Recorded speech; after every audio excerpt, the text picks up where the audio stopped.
Elon Musk ka shtrirë shërbimin e internetit edhe në Shqipëri.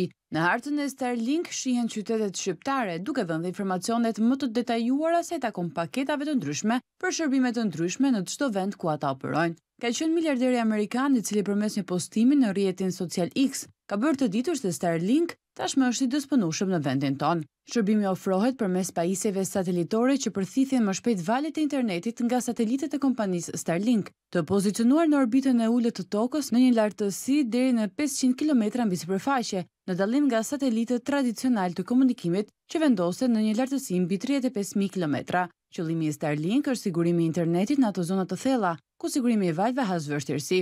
Cilësia që ofrohet nga Starlink është shpeshherë më e lartë dhe më e shpejtë nga ajo e kablorëve. SpaceX filloi lëshimin e satelitëve Starlink në vitin 2019 dhe që nga fillimi i marsit të vitit 2024, ai përbëhet nga mbi 6.000 satelitë vegjël të prodhuar në masë në orbitën më të ulët të tokës, që komunikojnë me marrës të caktuar toksor. Gati 12.000 satelitë janë planifikuar të vendosen në një shtrirje të mundshme më vonë në 34.400. SpaceX njoftoi arritjen e më shumë se 1 milion abonentëve në dhjetor të vitit 2022. 1.5 milion abonentë në maj të vitit 2023 dhe 2 milion abonentë në shtator të vitit 2023. Mbi 70 vende të botës mbulojnë aktualisht me shërbim, ndërsa në Ballkan në listën e pritjes janë Malezi, Serbia, Bosnia Hercegovina dhe Kosova.